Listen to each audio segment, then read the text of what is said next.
Hello students, welcome you all in Dolphin School of Excellence online class. This is class 8 and today we'll start your class with grammar portion lesson number 1.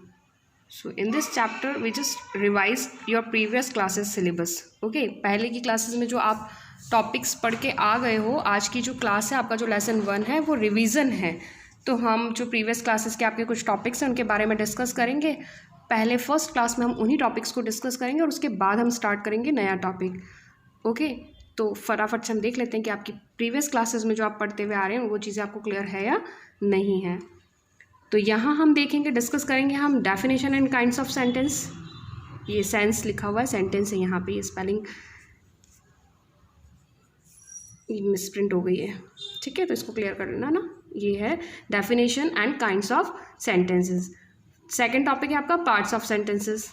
Third topic है आपका parts of speech. तो ये जो है previous classes में आप ये topics जो हैं पढ़ते हुए आ रहे हैं. तो हम एक बार इसका रिवीजन कर रहे हैं, उसके बाद हम आगे का आपका जो रिमेनिंग क्लासेस का टॉपिक है, आपके 8th क्लास का टॉपिक है, वो स्टार्ट करेंगे. So first we have discuss about sentence कि सेंटेंस क्या होते हैं. तो बहुत छोटी क्लासेस से इवन फर्स्ट से स्टार्ट हो जाता है सेंटेंस का डेफिनेशन. तो आप पढ़ते हुए आ रहे हैं. तो सेंटेंस किसको कहते हैं? ग्रुप ऑफ वर्ड्स को दैट मेक कंप्लीट सेंस, जिसका कोई पूरा सेंस निकलता है उनको हम सेंटेंस कहते हैं. तो यहाँ आपको डेफिनेशन दे रखी है, ये डेफिनेशन में भी आई आएगा यहाँ पे, TION है ना डेफिनेशन. डेफिनेशन ऑफ सेंटेंस क्या है? A sentence is a group of words capable of giving complete sense. मतलब ग्रुप ऑफ वर्ड्स, बहुत सारे वर्ड्स जो होते हैं उनको प्रॉपर्ली अरेंज किया जाता है और उन सारे ग्रुप ऑफ वर्ड्स का, बहुत सारे जो वर्ड्स हैं उनका जो ग्रुप है उसका कोई मीन निकल के आए या उसका कोई कंप्लीट सेंस वो दे सके, तो उन ग्रुप ऑफ वर्ड को हम बोलते हैं सेंटेंसेस. ओके, सो यहाँ फर्स्ट आपको दे रखा है दे आर माई. अब दे आर माई वो मेरे हैं. क्या है वो मेरे? ये क्लियर नहीं हो रहा है. तो यहाँ पे क्या है, इसको क्या हम सेंटेंस बोल सकते हैं? ग्रुप ऑफ वर्ड तो है, 1 वर्ड, सेकेंड, थर्ड, 3 वर्ड दे रखे हैं, बट इनका कोई सेंस नहीं निकल रहा. So it is not a sentence because it is not giving complete sense. क्योंकि ये हमें कोई कंप्लीट सेंस नहीं दे रहा, पूरी तरीके से हमें समझ में नहीं आ रहा कि इसका क्या मीन निकलेगा. तो इसको हम सेंटेंस नहीं बोल सकते, ये कोई सेंटेंस नहीं है.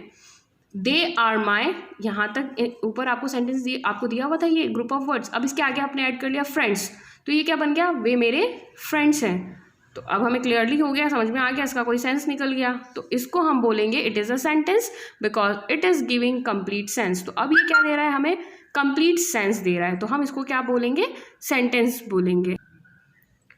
ओके, अब अगर हम बात करते हैं काइंड्स ऑफ सेंटेंसेस की, ये भी प्रीवियस क्लासेस में जब सेंटेंस का टॉपिक पढ़ा है तो काइंड्स ऑफ सेंटेंसेस भी क्लियर है, बट पढ़ लेते हैं. Sentences are mainly of 5 types. 5 तरह के होते हैं. ये अलग अलग कैटेगरीज होती हैं, अलग अलग तरह के सेंटेंस होते हैं जिनको अलग अलग नाम से आइडेंटिफाई किया जाता है. तो फर्स्ट जो है इसमें आता है असर्टिव सेंटेंस. असर्टिव सेंटेंस जो होते हैं इसके 2 टाइप्स होते हैं. एक होता है अफर्मेटिव और दूसरा होता है नेगेटिव. अफर्मेटिव मतलब स्टेटमेंट, जहाँ कहीं भी हमें स्टेटमेंट मिल रहा है तो उन सेंटेंसेस को हम बोलते हैं अफर्मेटिव सेंटेंस. जैसे he reads the book, I am a boy. Some more examples आप देख सकते हो इसमें. तो ये एक एग्जाम्पल दे रखा है यहाँ पे. तो अफर्मेटिव क्या हो गया? जो स्टेटमेंट है, ही रीड्स द बुक, वो किताब पढ़ता है. ओके, और नेगेटिव नाम से ही पता पड़ रहा है, जहाँ नहीं आए, नॉट आए, तो वो सेंटेंसेस होते हैं नेगेटिव सेंटेंस. तो असर्टिव के जो 2 पार्ट हैं, दो टाइप हैं, वो कौन सी हैं? एक है अफर्मेटिव और दूसरी है नेगेटिव. नेगेटिव में नॉट का यूज़ होगा. तो जैसे ही रीड्स द बुक, वो किताब पढ़ता है. He does not read the book, वो किताब नहीं पढ़ता है. तो यहाँ जो ये नॉट लग गया है, इस नॉट से क्या हो गया? ये नेगेटिव सेंटेंस बन गया है. Okay, clear? तो असर्टिव का 2 टाइप्स हैं, अफर्मेटिव, नेगेटिव. अफर्मेटिव में स्टेटमेंट आ रहा है, नेगेटिव में नॉट का यूज़ करके सेंटेंसेस को बनाया जाता है. तो फर्स्ट आपका क्लियर हो गया असर्टिव सेंटेंस. सेकंड आता है इंट्रोगेटिव सेंटेंस. इंट्रोगेटिव सेंटेंस का मतलब वो सेंटेंसेस जहाँ कहीं भी आपको दिख रहा है कि आपसे क्वेश्चन पूछा जा रहा है. तो ये क्वेश्चन मार्क है, ये आपको क्वेश्चन मार्क दे रखा है, ये क्वेश्चन मार्क दे रखा है. तो जो भी सेंटेंसेस में क्वेश्चन पुट किया जाता है उन सेंटेंसेस को हम बोलते हैं इंट्रोगेटिव सेंटेंसेस. ओके, तो यहाँ पे क्या दे रखा है, these are further classified into 2 categories, इनको भी 2 कैटेगरी में डिवाइड किया जाता है। एक होते हैं येस नो टाइप क्वेश्चंस, जिसमें आपका आंसर होता है येस या नो में। तो ये जो येस नो टाइप क्वेश्चन होते हैं ये हमेशा हेल्पिंग वर्ब से स्टार्ट होते हैं, ठीक है। जब आप टेंस पढ़ेंगे, और आपने प्रीवियस क्लासेस में पढ़ा भी होगा, बट फिर भी जब हमारी रेगुलर क्लासेस होंगी मैं आपको ये टॉपिक और भी अच्छे से क्लियर कर दूंगी। तो येस और नो का मतलब होता है बेटा, जब भी कोई क्वेश्चन स्टार्ट हो रहा है हेल्पिंग वर्ब से, तो वहाँ आप आंसर किस में दे सकते हैं, येस नो में। लेकिन जब भी कोई क्वेश्चन WH वर्ड से स्टार्ट हो जाता है तो वहाँ पे क्या होता है, येस या नो में आंसर देना पॉसिबल नहीं होता, क्योंकि वहाँ रीज़न पूछा जाता है। तो WH वर्ड्स जैसे वाई, वेयर, हु, वैन, विच, ये सारे जो हैं इस तरीके के क्या होते हैं, WH वर्ड्स होते हैं। तो WH वर्ड्स का आंसर हम येस और नो में नहीं दे सकते। आर यू प्लेइंग, क्या तुम खेल रहे हो, येस मैं खेल रहा हूँ, no I am not playing, नहीं मैं नहीं खेल रहा हूँ। तो ये आंसर क्या हो गया, आर क्या है, हेल्पिंग वर्ब है, आगे आ गया। तो जब हेल्पिंग वर्ब से क्वेश्चन स्टार्ट हो रहा है तो उसके आंसर पॉसिबल होते हैं येस और नो में देने। लेकिन WH वर्ड में आपको उस आंसर का पूरा डिटेल देना पड़ता है। जैसे अगर पूछा गया है वाई डज ही, जैसे यहाँ पे एग्जांपल दे रखा है, आप इसको देखिए, does he read the book, क्या वो किताब पढ़ता है। अगर वो पढ़ता है तो आप बोल दोगे येस, और नहीं पढ़ता है तो आप बोल दोगे नो। तो इसका आंसर आपने येस नो में दे दिया। लेकिन अगर WH से स्टार्ट हो रहा है तो वहाँ क्या पूछा जा रहा है, why does he read the book, वो किताब क्यों पढ़ता है। अब आपसे रीज़न पूछा जा रहा है कि वो क्यों पढ़ता है, तो आप इसको क्लियर नहीं कर सकते। आप इसको येस या नो में आंसर दे सकते हो क्या, ये प्रॉपर आंसर होगा। आपसे पूछा जा रहा है why does he read the book और आप बोल रहे हो येस, या आप बोल रहे हो no. So is this the right answer, no it is not, it's a wrong answer. आपको क्लियर करना पड़ेगा कि वो क्यों पढ़ रहा है किताब, ठीक है। तो ये होते हैं 2 कैटेगरीज जो इंट्रोगेटिव की है, वो है एक तो येस नो में आंसर पॉसिबल होता है, और दूसरा वो जिसमें येस नो में आंसर पूरा नहीं होता, उसको आपको प्रॉपर आंसर देना पड़ता है। There is one more category among interrogative sentences, it is called interrogative, these are also of 2 types. तो यहाँ पे एक और कैटेगरी की जो बात कर रहे हैं हम इंट्रोगेटिव की, उसको बोला जाता है इंट्रोगेटिव कैटेगरी के बारे में हम यहाँ पे बात कर रहे हैं, और जो है उसके 2 टाइप्स होते हैं। अब 2 टाइप्स हम इसमें पढ़ रहे हैं, एक तो अभी हमने पढ़ लिया येस नो और वाई वाले, WH वर्ड वाले, और यहाँ पे ये जो है यही चीज़ फिर से दे रखी है, यहाँ पे भी दे रखा है डज ही। अब आप देखिए इसको, येस नो टाइप में क्या दे रखा है, ये भी हेल्पिंग वर्ब से स्टार्ट हो रहा है, does he not read the book, ये नेगेटिव में है, ठीक है। एक हमने पढ़ा था ना अभी अफर्मेटिव और नेगेटिव, तो अफर्मेटिव के हमने उसमें देख लिए थे, क्वेश्चन पूछा जा रहा है लेकिन पॉजिटिव। अब यहाँ पे क्या है, नेगेटिव क्वेश्चन पूछा जा रहा है नॉट के साथ। तो does he not read the book, क्या वो किताब नहीं पढ़ता है। Why does he not read the book, वो किताब क्यों नहीं पढ़ता है। क्लियर, दोनों चीज़ें समझ में आ गई। पहले वाले अफर्मेटिव के थे, नेगेटिव के हैं, इंट्रोगेटिव ही हैं, इंट्रोगेटिव की ही हम बात कर रहे हैं। लेकिन इंट्रोगेटिव में 2 टाइप्स के होते हैं, एक तो होते हैं येस नो आंसर और एक होते हैं WH वाले। तो वो दोनों हमने क्लियर कर लिया। और सेकंड में आ रहा है आपका ये नेगेटिव फॉर्म, कि नेगेटिव में जो क्वेश्चन पूछे जाते हैं। Okay, the third one, come on the third one, third is imperative sentences. Imperative sentences उनको बोला जाता है जिसमें या तो आप रिक्वेस्ट कर रहे हो किसी से, या आप किसी को ऑर्डर दे रहे हो, या आप किसी को कमांड दे रहे हो। तो ये जो इस टाइप के जो सेंटेंसेस होते हैं उनको बोला जाता है इम्परेटिव सेंटेंसेस। तो यहाँ आपको दे रखा है इम्परेटिव सेंटेंस के लिए, these express order, command, request, advice etcetera. ये क्या करते हैं, यहाँ पे क्या दिखाया जाता है, एक्सप्रेस करते हैं ऑर्डर को, कमांड को, रिक्वेस्ट को, या फिर एडवाइस को। आप कोई सलाह दे रहे हो या आपने किसी को ऑर्डर दे दिया, जैसे टीचर्स ऑर्डर देती है, स्टैंड अप, खड़े हो जाओ, गो एंड सिट देयर, जाओ और वहाँ बैठ जाओ, प्लीज़ पास दिस बुक, ये बुक मुझे दे दो। तो ये क्या है, ये ऑर्डर है, रिक्वेस्ट है। तो ये इस टाइप के जो सेंटेंसेस होते हैं वो कहलाते हैं इम्परेटिव सेंटेंसेस। अब देखो यहाँ एग्जाम्पल दे रखा है, go there and tell him everything, वहाँ जाओ और उसको सब कुछ बताओ। तो ये क्या है, ऑर्डर है। Please help me, request. Always help the poor, suggestion, है ना। तो ये सारे क्या है, जहाँ पे भी इस तरीके के सेंटेंसेस होते हैं उन सेंटेंसेस को हम बोलते हैं इम्पेरेटिव सेंटेंस। क्लियर है, क्या बोलते हैं ऐसे सेंटेंसेस को, हम इम्पेरेटिव सेंटेंस बोलते हैं। अब नेक्स्ट वन है आपका एक्सक्लामेटरी सेंटेंस। एक्सक्लामेटरी सेंटेंस का मतलब जहाँ पे भी आप अपनी सडन फीलिंग्स ऑफ इमोशंस को एक्सप्रेस करते हो, सडन फीलिंग मतलब अचानक से जो फीलिंग आती है, जैसे हमने कोई अच्छी न्यूज़ सुनी तो हम बहुत खुश हो जाते हैं, अचानक से हमारे मुंह से निकलता है ओ वाओ। अगर हम दुखी होते हैं या हम कोई बैड न्यूज़ सुनते तो हम बोलते हैं अलास, ओ, वाओ। कुछ भी अलग अलग एक्सप्रेशंस होते हैं हमारी अलग अलग न्यूज़ को। तो जो भी हमारे सडन एक्सप्रेशंस होते हैं, सडन फीलिंग्स ऑफ इमोशंस होती है, उनको एक्सप्रेस करने के लिए हम एक्सक्लामेटरी का साइन का यूज़ करते हैं। तो एक्सक्लामेटरी सेंटेंसेस क्या होते हैं? These express wonder, fear, pain, hate, love, pleasures, compassion, etc. ठीक है, तो ये क्या है? डर बताते हैं, दर्द बताते हैं। इन अ वेरी सिंपल लैंग्वेज आपको ये याद रखना है कि जो हमारी सडन फीलिंग्स ऑफ इमोशंस को जो चीज़ एक्सप्रेस करती है उसको हम बोलते हैं एक्सक्लामेटरी सेंटेंस। जैसे यहाँ आपको एग्जाम्पल दे रखा है, what a beautiful seen it is, कितना सुंदर दृश्य है। तो यहाँ पे क्या है? आपकी फीलिंग्स बता रहा है, तो यहाँ एक्सक्लामेशन मार्क कर दिया। How dark the night is, कितनी गहरी रात है, कितनी काली रात है ना। तो ये भी आश्चर्य का है, तो यहाँ पे भी आपने क्या कर दिया? यहाँ पे एक्सक्लामेटरी मार्क कर दिया। Okay, and the last one is, fifth one is optative sentence. Optative sentence वो होते हैं जहाँ पे आप किसी को ब्लेसिंग्स दे रहे हो, जहाँ पे आप कोई आप किसी को विश कर रहे हो, आप प्रेयर कर रहे हो, तो आप किसी को कर्स कर रहे हो, श्राप दे रहे हो। तो इस तरीके के जो एक्सप्रेशंस होते हैं उनके लिए उन सेंटेंसेस को बोला जाता है ऑप्टेटिव सेंटेंस। एग्जाम्पल्स देख लें, मे यू लिव लॉन्ग, भगवान आपको लंबी उम्र दे। तो यहाँ पे क्या है? आप ब्लेसिंग दे रहे हो, किसी को आशीर्वाद दे रहे हो। और may you go to hell, भगवान करे तुम नर्क में जाओ। तो इस तरीके के सेंटेंसेस क्या है? यहाँ पे आप क्या दे रहे हो? किसी को श्राप दे रहे हो।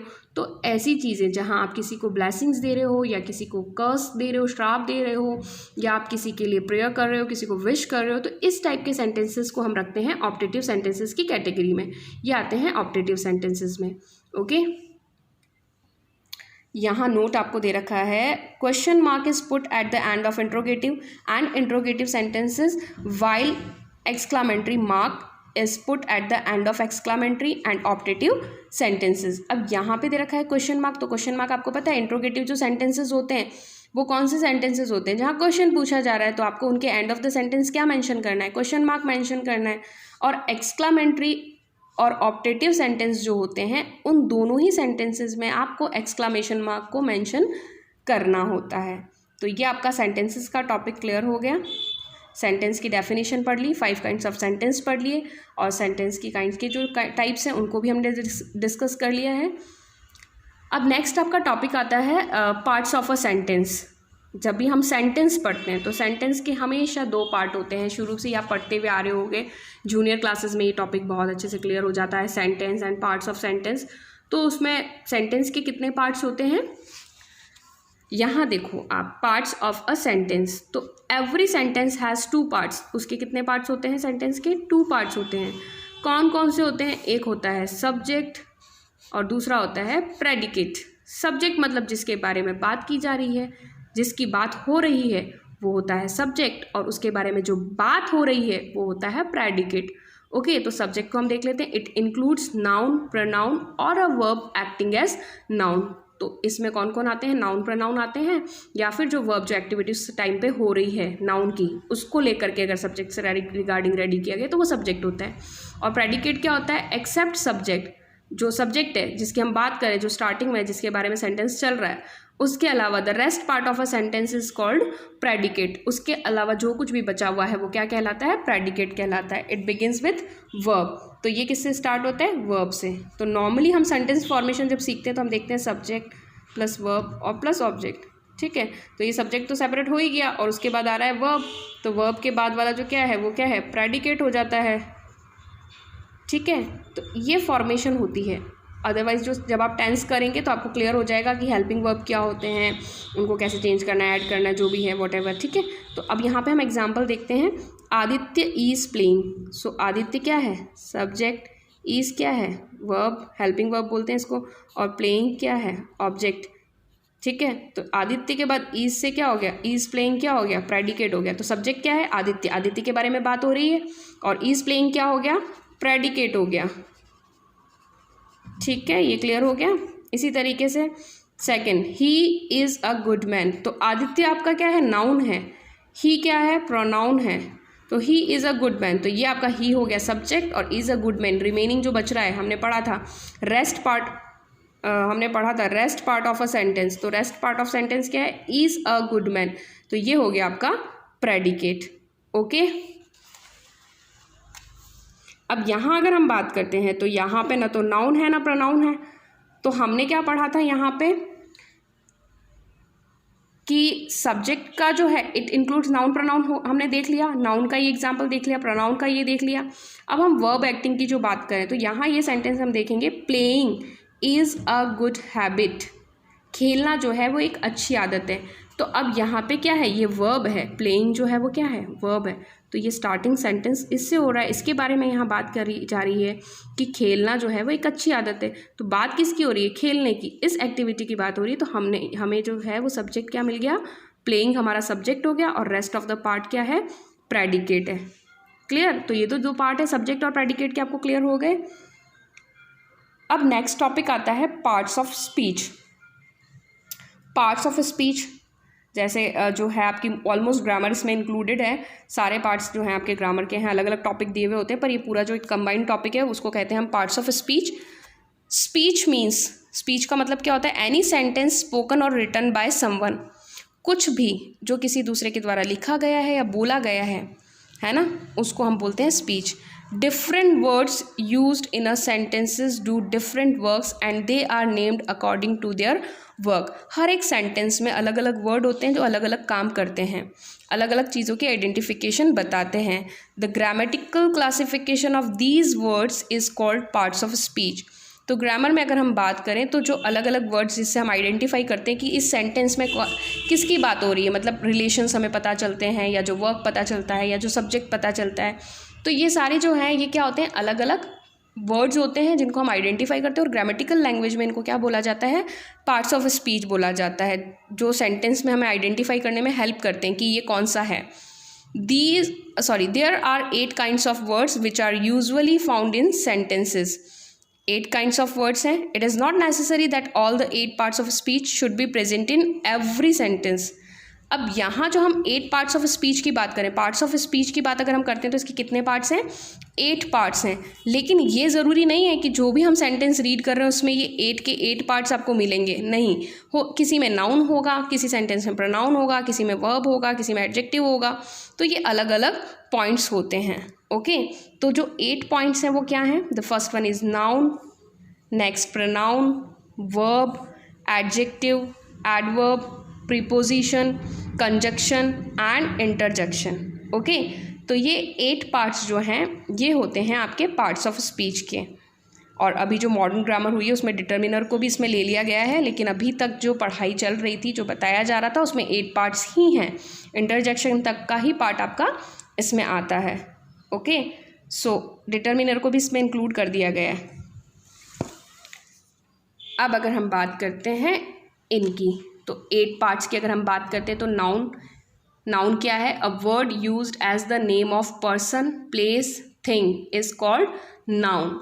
ऐसे वर्ड्स जिनमें किसके बारे में बात होती है, किसी पर्सन के बारे में, किसी प्लेस के बारे में, किसी थिंग के बारे में बताया जाता है, तो उनको हम बोलते हैं नाउन। जैसे पर्सन में रजत आ गया, बॉय आ गया, प्लेस में दिल्ली आ गया, थिंग में चेयर आ गया, तो ये सारे क्या हैं, ये आपके हैं नाउन के एग्जाम्पल। ओके, अब काइंड्स ऑफ नाउन के भी अगेन फिर काइंड्स होते हैं। तो ये टॉपिक अलग अलग दे रखा होता है बुक में। जब आप ग्रामर की बुक पढ़ते हैं तो बहुत सी जगह बड़ी क्लासेस में तो पार्ट्स ऑफ स्पीच का पूरा एक टॉपिक आ जाता है, और बाकी जो है जूनियर क्लासेस से आप पढ़ते होगे तो उसमें नाउन, फिर नाउन के अलग अलग काइंड्स, ये सारा डिस्क्राइब किया हुआ होता है। तो काइंड्स ऑफ नाउन्स की अगर हम बात करते हैं तो nouns are of following kinds. Proper noun जिसमें पर्टिकुलर चीज़ों की बात होती है, जिससे क्लियर हो जाता है हमें कि हम इसमें किसके बारे में बात कर रहे हैं। तो प्रॉपर नाउन में कैसे आ गया, जैसे आदित्य किसी पर्सन का नेम है, प्रॉपर नेम है, क्लियर है हमें कि हम आदित्य के बारे में बात कर रहे हैं। अजमेर प्लेस का नेम है, गंगा इंडिया एटसेट्रा, तो ये क्या है, प्रॉपर नेम है, जहाँ पे प्रॉपरली नेम मेंशन हो रहा है कि हम इनके बारे में बात करें। कॉमन नाउन मतलब कैटेगरी, सेम कैटेगरी, गर्ल सारी गर्ल आ गई, boy, man, elephant, mountain etcetera.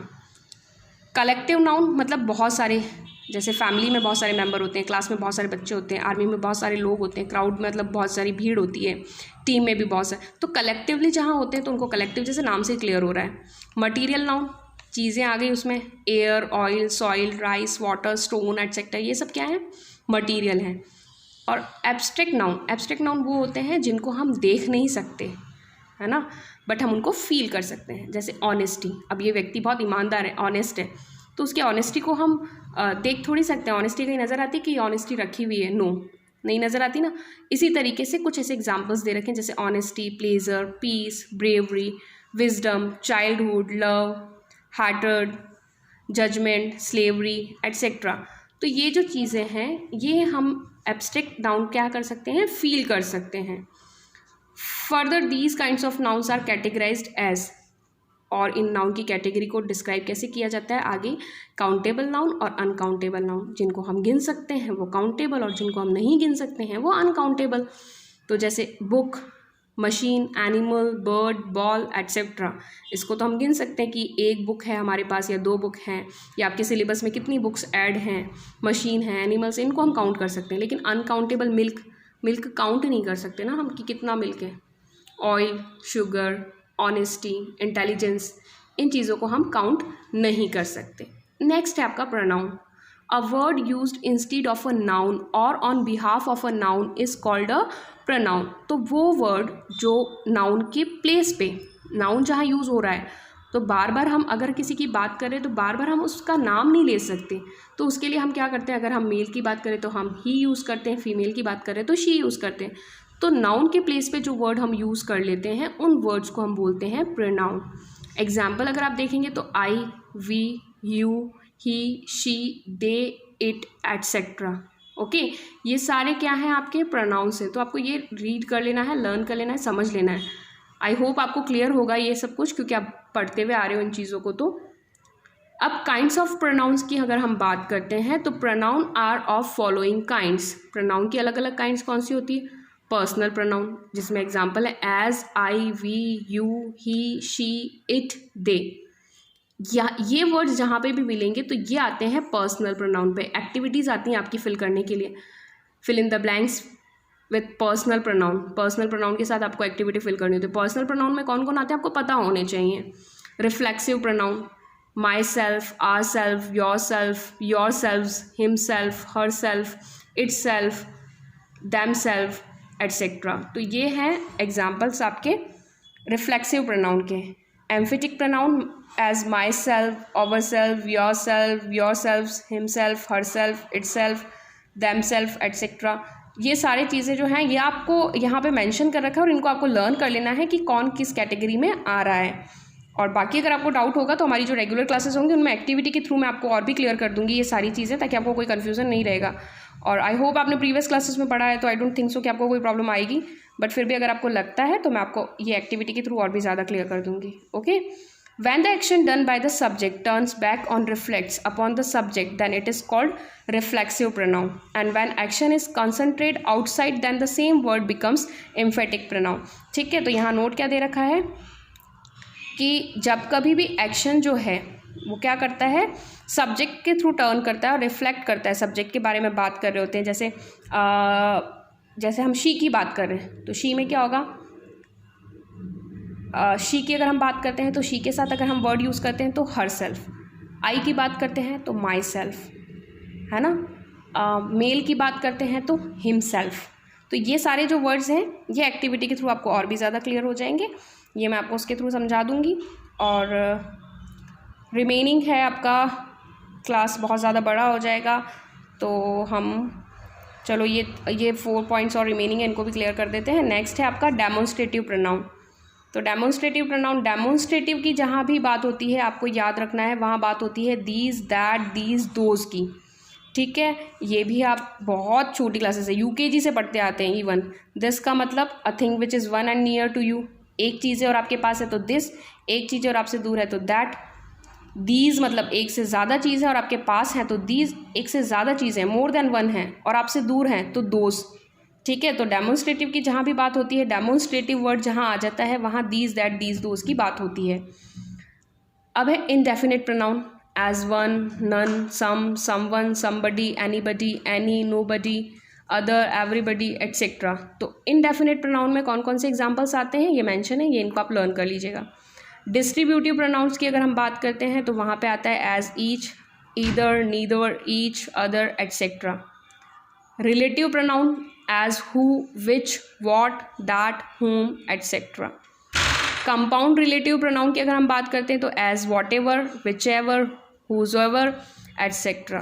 तो ये हैं आपके प्रोनाउन के एग्जाम्पल्स. काइंड्स ऑफ प्रोनाउंस यहाँ पे डिस्क्राइब कर रखा है. इनको आपको लर्न करना होता है कि ये कौन सी जो है एग्जाम्पल्स वो किस किस में आते हैं, क्योंकि एक्टिविटीज़ जो आती हैं आपकी आती हैं fill in the blanks with demonstrative pronoun. तो आपको वहाँ पे डेमोन्स्ट्रेटिव प्रोनाउन पता होने चाहिए कि आप इनमें किन वर्ड्स का यूज़ ले सकते हो. पर्सनल प्रोनाउन दे दिया तो आपको पता होना चाहिए पर्सनल प्रोनाउन में एग्जाम्पल कौन कौन से होते हैं, किनका यूज़ करके हम इस एक्टिविटी को कंप्लीट कर सकते हैं. तो ये जो सारी चीज़ें हैं ये आपको लर्न करनी है. ओके, तो आज हम ये पार्ट्स ऑफ स्पीच के 2 टॉपिक क्लियर कर रहे हैं.